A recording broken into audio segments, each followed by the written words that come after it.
Welcome to the Sky Media Ventures podcast. We are here today at Simply the Best Studio, where we help small to medium-sized businesses grow by using digital marketing services to help them get more customers and clients.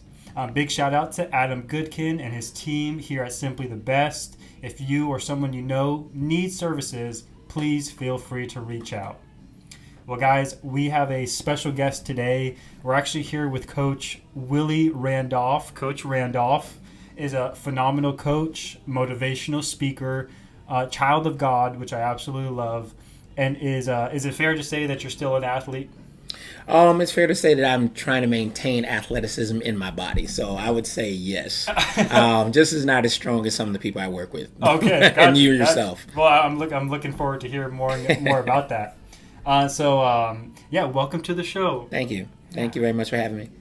Hey, so I want to inform the audience of how you and I got connected. So I'm a part of a running club called Delray Beach Run Club, and every Tuesday our track workouts begin usually at 6:15, and without fail, I always see Coach Randolph and his team of sometimes 10 to 15 guys, sometimes even more, and you guys just have such a good culture going on, and you're working on your speed work.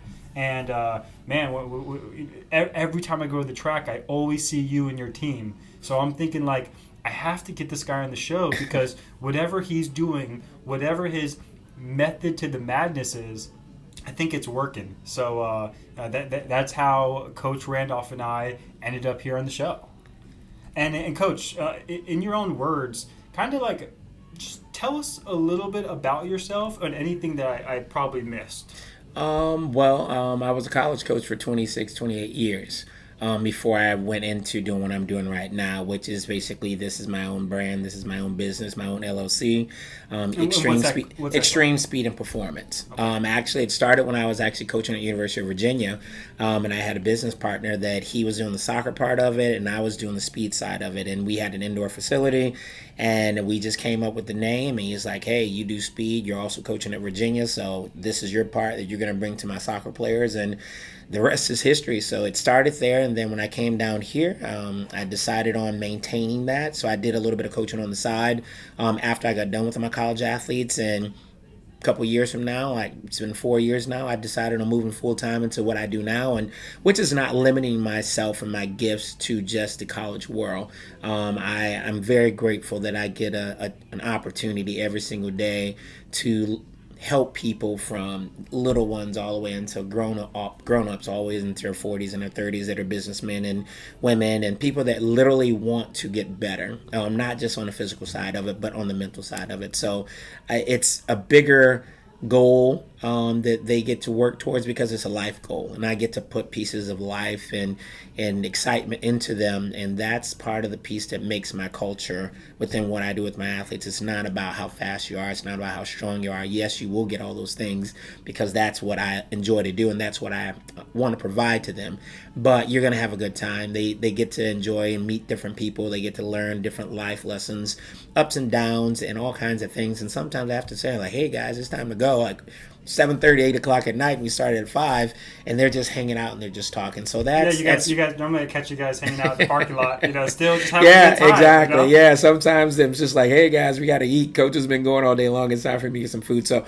that's how I started within just a little bit of me. I mean, I coached at first coaching job was Belmont University, from Belmont University to Vanderbilt University. From Vanderbilt University, I went to University of New Orleans as the head coach there, went through Hurricane Katrina.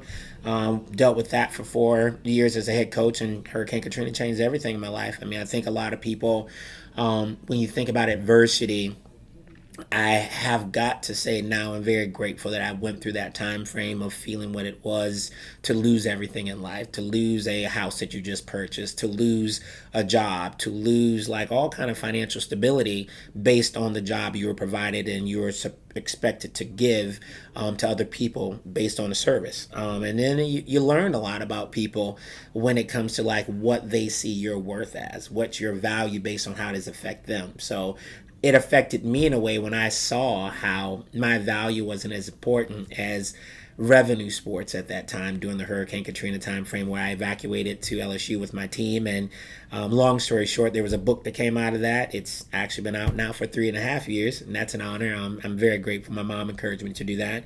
You got to tell us. You got to tell us the name. What's the name of the book? The book is called Faith in the Eye of the Storm. It's on Amazon. It is literally in every booking area you can find across the country. I'm very humbled that my mom gave me the name well before she passed. And it was after Hurricane Katrina, and I was living in a trailer because that's what the FEMA provided for us, and I had moved to Nashville where she was at the time. But long story short, it's just basically my journals and things that I had to write out of my head going through that adversity of being a coach at the time during Hurricane Katrina, and going through those things and still having that foundation that came from her and my faith to persevere, to push, not to give up on people no matter what it looked like, no matter what people said it was, and no matter what TV said it was, no matter what the government said that you're worth or you weren't, or whatever they were saying at the time. Those were people just like me that had a dream to survive and to be more than just a statistic, which many of my athletes at the time were from Uganda, France, Zimbabwe, Czech Republic, the Netherlands, all over the place, Trinidad and Tobago, Jamaica, and they couldn't just leave out of that storm. And I remember making that commitment not only to their parents, but to them, that they were going to get their degrees. So long story short, that's all in the book. I was the head coach of the University of New Orleans, and then from there I went to Fiji and coached their national team for about a month. And then from that point, so cool. I got called from there, and I actually interviewed at University of Louisville. But before that, I interviewed at Michigan State and University of Memphis. Those were not the best options for me. Ended up saying big name schools though. Names are one thing. The opportunities and who you work with is everything. Okay. So I wasn't really. That sounds like some wisdom right there. I wasn't really about, at that point, after you go through a lot of what I went through at that time from Hurricane Katrina, I wasn't really impressed about the names of people and the sizes of the university. I was more wondering how they were as integrity, how was their character, how were they going to treat me as a person, how was I to them, not just as a business exchange. So for me, I was all over just done with the names. I was like, how are you going to help me to take care of my family, and I take care of you, because we're doing a business where we're using our gifts to give to these kids, but how are you going to take care of me as I take care of your people, to give more to your resume as well as to mine? How we're going to make this long term, and how we're going to make this genuine, authentic, caring about each other. And that's where I wasn't in any mindset during that time frame to really be, how do you say, bamboozled with just the stuff, and that's where a lot of things, even more so now, I think I'm very grateful again for going through that time frame. I don't get caught up in things and stuffs and names. You don't impress me with names. You don't impress me with cars, or you don't impress me with houses. You impress me within who you really are. Sure. Who are you when everything is gone? Like when everything is done from you, like who are you? When you're alone in your house and no one's watching. Exactly. I mean, the dog may be watching, but even if the dog's not watching, it's like, how are you treating the dog? Right. Where the dog knows that you care about them. I mean, it's energy to energy. So from New Orleans, I ended up going from University of New Orleans to University of Louisville. Coached there, won a bunch of Big East championships before they changed the whole model of just how things are within the NCAA now with. It was all football and basketball specifics. It was the first transition. And then from Louisville, I went to Central Michigan. And from Central Michigan as a director there, which is my alma mater, went from Central Michigan to University of Virginia. But within that transition, my mom had gotten really sick. And that was when I started to realize the other phase of life. We all age. And we all have a responsibility to give back to those people that put so much into us.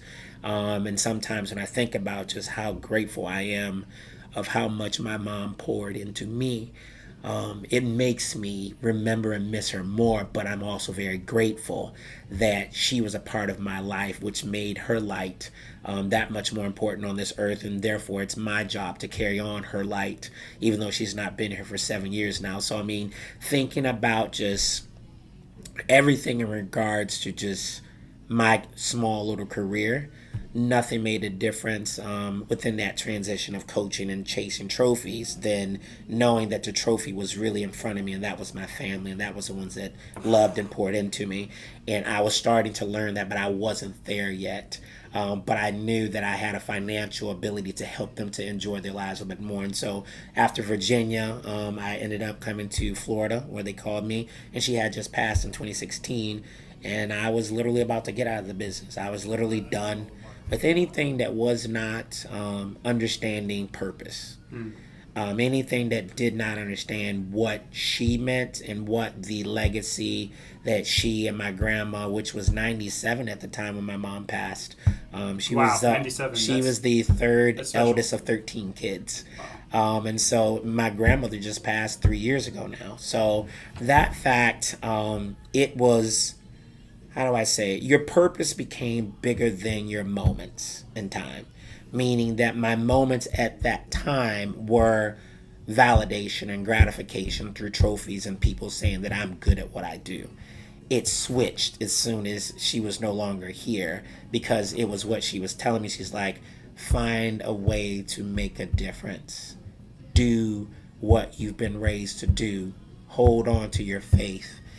Allow people to see you and not try and be anybody else. So many different nuggets of life that she was giving me during that journey of me chasing validation, that none of it really came alive as much as until she left. Because when she left, I had to become a certain light like her to my family. And I was very honored that I wasn't aware that she was doing that, but I was very honored to know that she prepared me to do that, which is what all our family members do that are positive.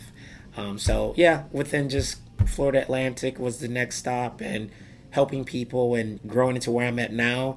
Man, there's no greater joy than to know that you can help people to be more than just an athlete, more than just a writer, more than just a teacher or a nurse or whatever. You're making them better people, because there was a person that put their purpose in my life that I'm grateful for, and that's how I honor my mom's life within everything I've done up until this point. Sure. And I love what you said a couple minutes ago about when those international students were going through Hurricane Katrina. You reached out to the parents and said, hey, I'm going to make sure these people get their degree. Not just, hey, I'm going to make sure they have a great season, I'm going to make sure they stay safe, but they came here to be student athletes and not athlete students. Correct. And that's very different nowadays. It's very different. It was funny because we survived at LSU the entire fall on our own. There was no athletic department. That's another part of the book, where athletic department took the basketball teams and the softball and baseball teams to Tyler, Texas, and took care of them on a bus. And the rest of us were left to basically figure it out on our own. But I'm grateful that my mom taught me how to network. I'm grateful that, again, all those athletes graduated. I had to find them all different universities because they cut the program once they forced us to come back from LSU to New Orleans.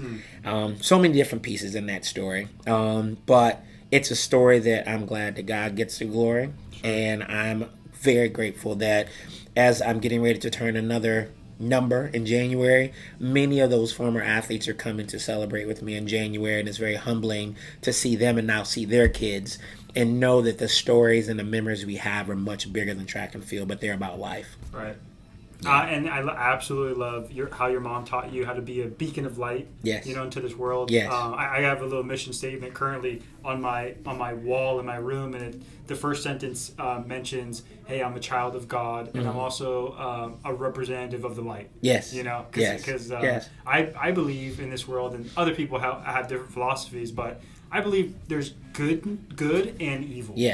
So. Hey, in 2024, I think it's a good decision to make the decision to just be committed to the light, be committed to goodness, because oh my gosh, it's we're bombarded by sin and evil constantly, every day. And the thing about it is that none of us are perfect, and the way that everything is spent nowadays is that you have to be perfect, and that everything that you're doing, it's okay, and everything is not okay, and everything that the media is forcing on these children and all the different things that are forced in our eyes and our minds every single day is not okay.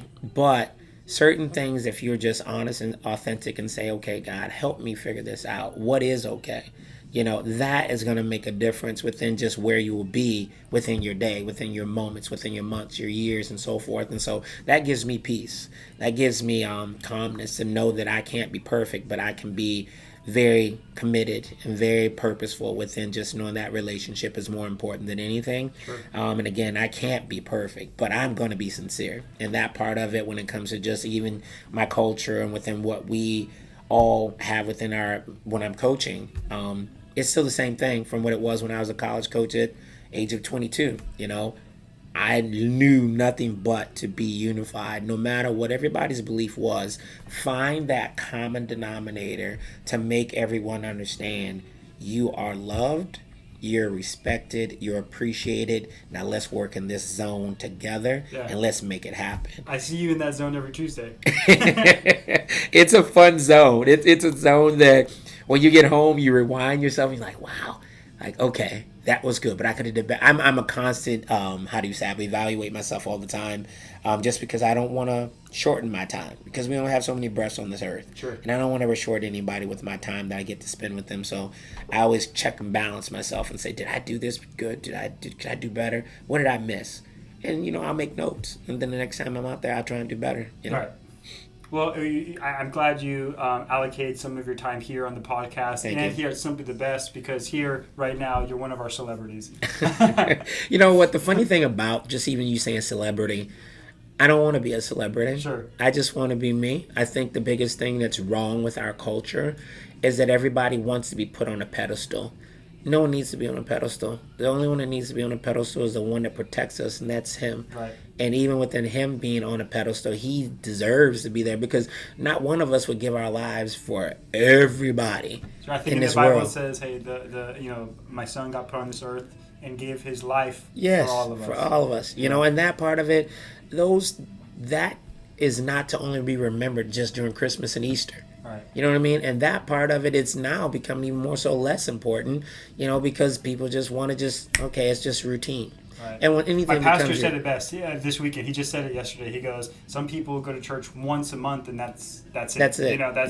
That's their check mark. Yeah, that's their check mark. It's routine, and that part of it is it's check mark, but it's also disrespectful. If you were a boss and your employee came to work once a month to provide a service and you pay them every single day, would you think that's acceptable? But they are demanding from you a paycheck every 2 weeks and they came to work once a month? Yeah. You wouldn't accept that, would you? Right. But that's what we say to God, like, okay, God, I only, I'm come to talk to you during Christmas and Easter, but I need you to protect me. I need you to wake me up. I need you to keep me healthy. I need you to take care of my kids. I need you to hear me in sudden moment. All those demands. Right. So say, God, I'm going to have you in my life from 1 p.m. till 9 p.m. and then from 10 p.m. till 4 a.m. I'm going to do my thing. But the thing about it is that some people intentionally understand that and do that and are perfectly fine with it. And for me, again, no one's perfect, but intentionally inside of you, there is something that's always telling you, hey, that ain't so good. Right. Hey, back it up. Hey, I'm here. Because when you are laying on your deathbed, trust me, you're not going to be laying there saying, how big is my car? How many celebrities are going to come and visit me? And how many houses and how many things are going to be appreciated and come with me when I'm gone? You're not thinking all that stuff. You're thinking about, okay, God, what's the next thing here after this? I'm done. Where's my family? Who are the people that loves me? And are they going to be here to show me they love me during this time that I'm possibly not going to be here? Sure. And that part of it, I think you need to operate every single day with a sense of urgency that today could be your last day. Operate within a sense of urgency that today could be your last day. What are you doing within your day? Who are you affecting within your day? Who are you loving within your day? Who is appreciating your energy and your time within your day? Who knows that you love them every single time they see you or hear you within your day? Because when your day is done, there's no redoing today. It's done. Today is no redo today. Tomorrow, people are thinking about the presidential stuff tomorrow, but they ain't handling their business on loving and taking care of things within that relationship and people that are around them today. They're more concerned about how do I get you to think like me for tomorrow. But that part of it, again, after seeing two parents leave this earth, two different styles, my mom, man, you couldn't, the church is packed out in video and people are watching all over different places, and we had to stop people from coming up and speaking about her impact on their lives and what she meant to them. And deep down, I knew the many times that wow, they were talking about what her impact was on their lives and what she did to help their lives be better. Her impact. Wow. And that's what we all are here about. We all should be trying to make an impact on everyone's life positively. You ain't got to be rich. You ain't got to be anything other than sincere and caring and compassionate. And that doesn't have a dollar amount. And I remember that part of it from my mom. And then I remember the complete opposite with my dad, which was there was 2 people that spoke at his funeral. The church was barely more than 15 people. And we're talking about 2 extremes. But that representation of who they were when they were living showed a certain percentage when they were gone. Within just, everyone should want to say something about you. Right. They should be saying positive things about you, authentic things. And people should be saying, they made an imprint on my life this way. I must give recognition and respect. That made me really say, wow, even when I was the only son standing up there in front of everyone for my dad's funeral, I couldn't even say anything about him because my parents divorced when I was 3. My dad wasn't there. My dad was a conversation. He was the dad that literally said things but didn't do what he said he was going to do, and it made me resentful for him. As a black male, I needed a dad in my life, but my mom was smart enough to get her dad, my grandfather, in my life that took over that void, but still there was a void. So when I stood in front of the church, I couldn't say anything about my dad, and I knew one thing that my mom taught me was to be real and authentic, and I said, I can't speak on regards to the man that had a love for my mom that created and helped me be here with God. I can't speak much about him, but I can say this: we all have to cross this path at one point in time. And I can say I may look like him or may look like my mom, but I'm my mother's son. And that's what I can speak to you all about, which is the love that she said, to forgive, to move forward, to love each other. And from that point, I kind of blanked out in front of the church, speaking on only the things that was my foundation. It was the imprints. It was the things that made me, that were coming out from my grandmother, my grandfather, my mother, from my faith. Those things stood up when adversity was slapping me in the face, on when everybody was saying, you're supposed to feel like us. That test made the adversity not a fear of mine. It made it the faith that stood up in that time. So I can only imagine that. You know, and I would say don't imagine it. I'd say don't. Since you're his son, you know. And I wanted a relationship with my dad. I was told that the greatest currency in this world is not yen, it's not pounds, it's not dollars, but it's the effect that we have on others. Yes. And, I think your grandma and your mother, or your grandma, the people who raised you, they definitely instilled that into you. They did. And they're no longer here. Grandma, grandpa, mother are all gone.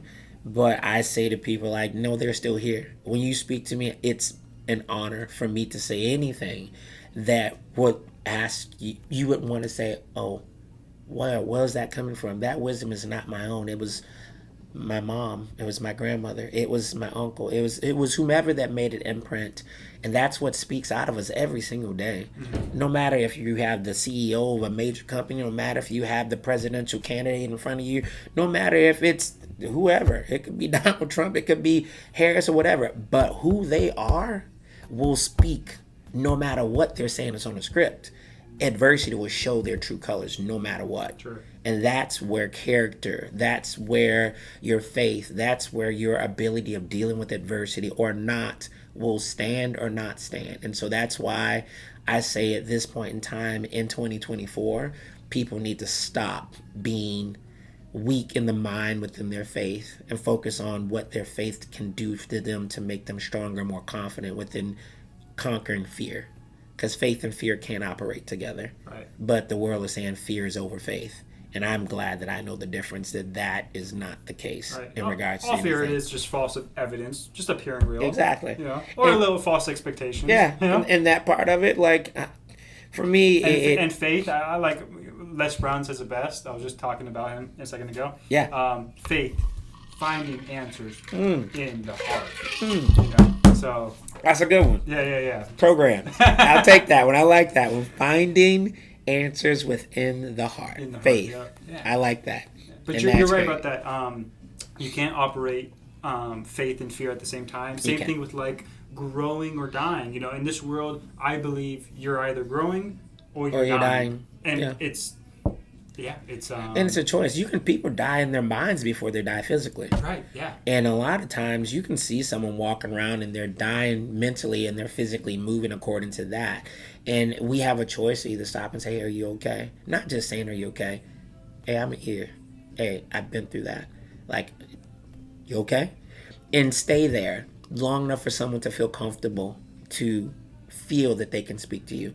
And that part of it is the part that, again, the world is losing that compassion, that genuine, the empathy piece of it. That part that, again, you only pick up when you see it convenient during Christmas and during Easter. And that's not even real anymore, you know, because you can't fake what's not real energy.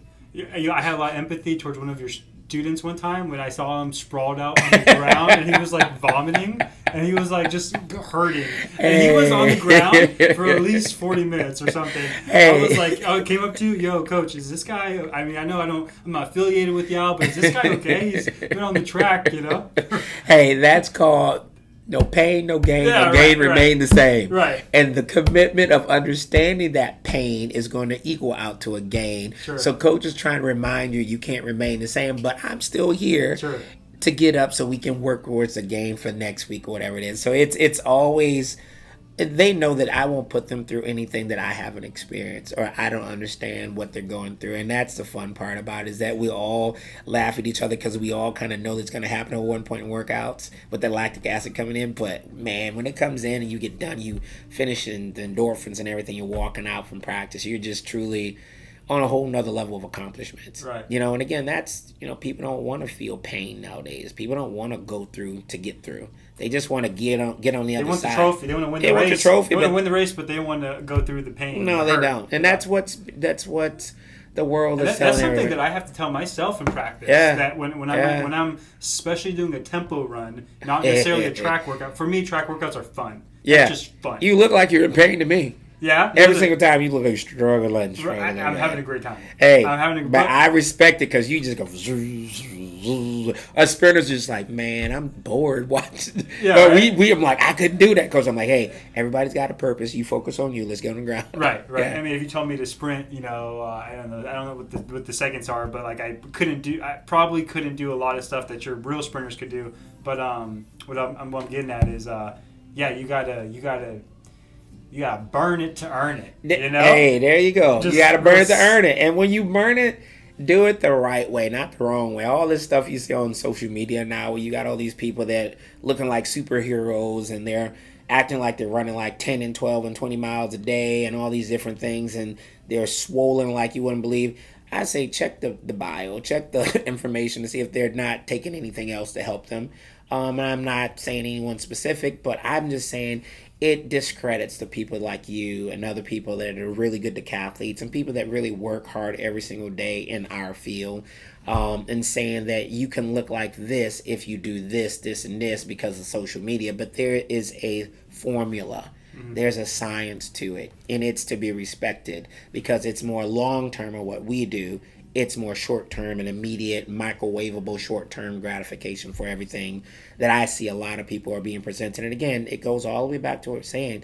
You know, you've got to have an ability nowadays to like know the truth versus what's false and figure out how to find the truth and keep working towards the truth versus just believing everybody's truth in their own version, you know? Fact check, whatever you got to do, but just don't follow so quickly because that can affect you in the long term. Especially when it comes to your body. Jim Rohn says, sorry to interrupt, but Jim Rohn says, don't be a follower, be a student. There you go. That's exactly. Listen, but don't just follow at the immediately. Go and figure out what's truth and make. That's how I was raised. I mean, in my coaching profession, like I've been around some of the best coaches in the world, thank God. And even then, there was always like, there's got to be another way of this, but what about this? Well, my mom hated it because I was always asking why as a kid. I'm like, but why? But why? So everything she gave me answer to, I still wanted to know more.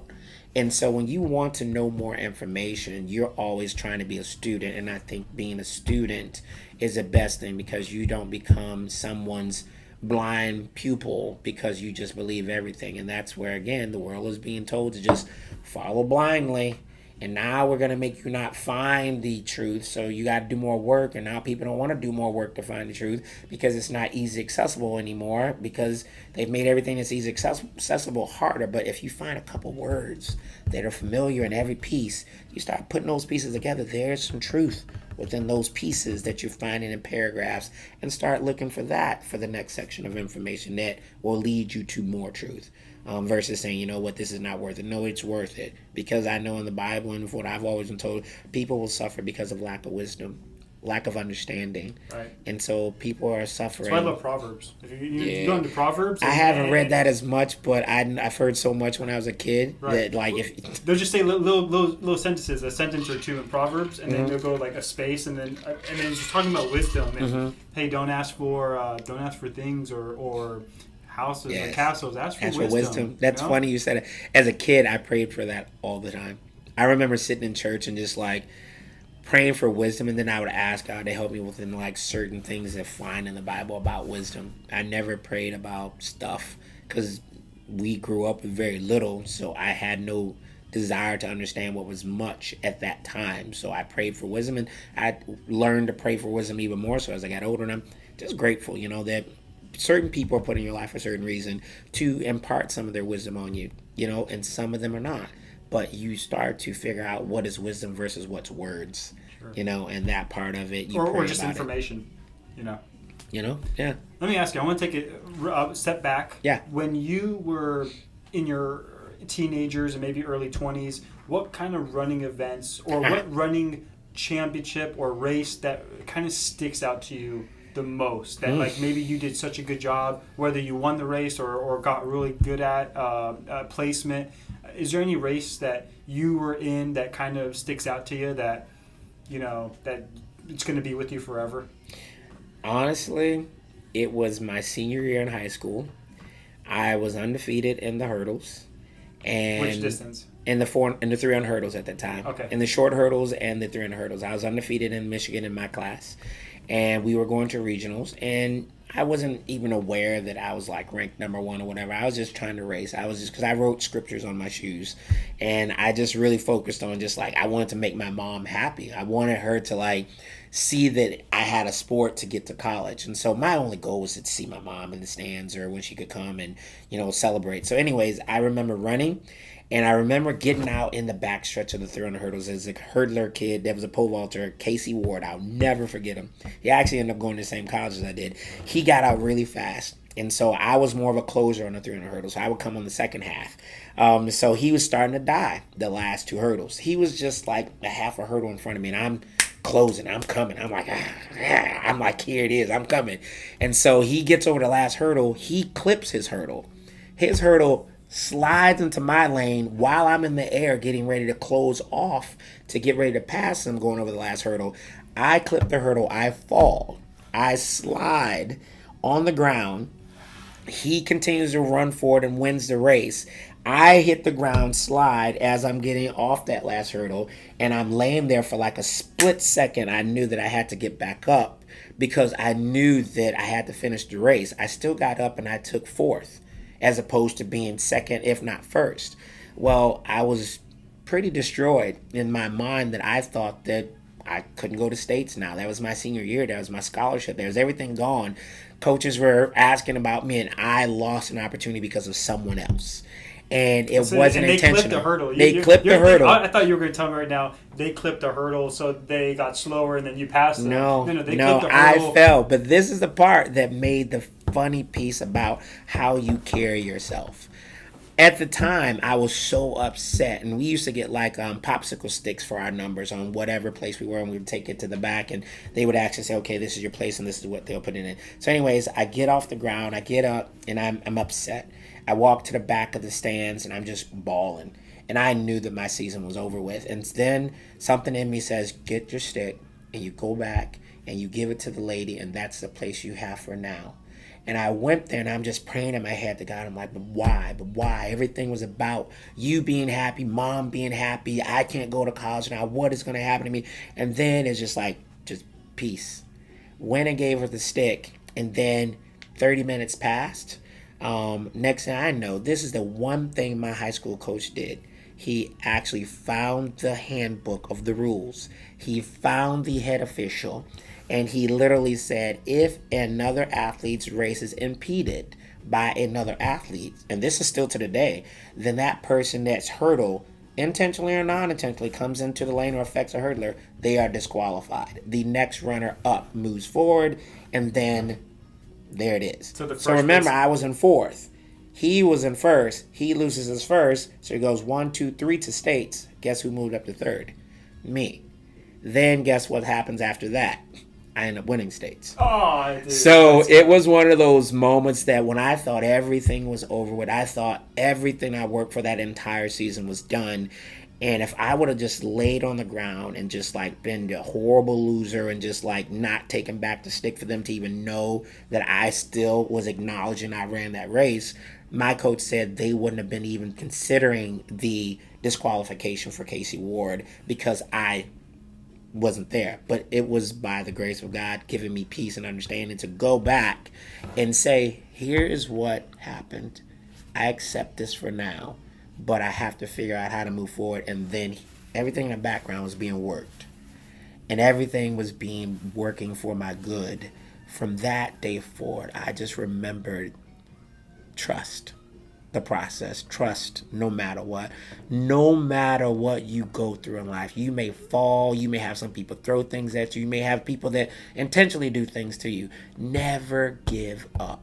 Never lay down too long and say that this is where I belong. Never allow anyone to dictate your position in life. Never allow anyone to control your emotions and your positions within that moment in time. Because you don't control time, God does. But you have to control your actions within that time to figure out what's the next time that's pre-planned after that time. And that was what set me up for me to move forward into college. And even then, I went to a college and they cut this first year of Title IX, and they cut the program, and I had to find another college and ended up another school. And then years later, man, I ended up going back and taking over my college coaching job. So it's so many things that I'm so grateful for that adversity has taught me. But the foundation that was planted in me is something that I can't not be grateful for. The ups and downs and moving around, it's made me someone that I only know one way to get through life, and that's faith, resiliency, dedication, commitment, love, unconditionally, purpose, drive, respect people. So many different pieces of the puzzles, but I'm still growing. Right. I'm so glad you had that coach who found that old rule book and then brought it up to Dave Herndon. To this day. I'm so grateful for. I can imagine him like running up to the officials with like a book in his hand, like, man, no, section B, C, clearly states, you know. You want to know the funny thing about it? I had an opportunity to do that with one of my athletes as a coach later on in my coaching career.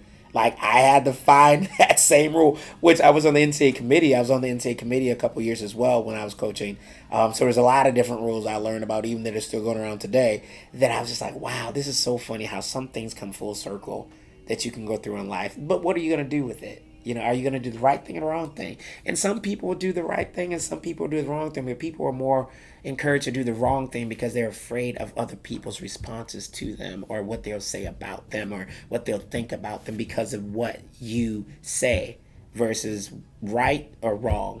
And that part of it, I no longer have that fear of people's perceptions of me or their thoughts of what I am or what I can or can't do, or my color or my height or my age or whatever. I don't have those perceptions anymore. I fight myself as a person sometimes in my room as far as like, okay, what's the next step? Like, what am I at the phase of where you want to be?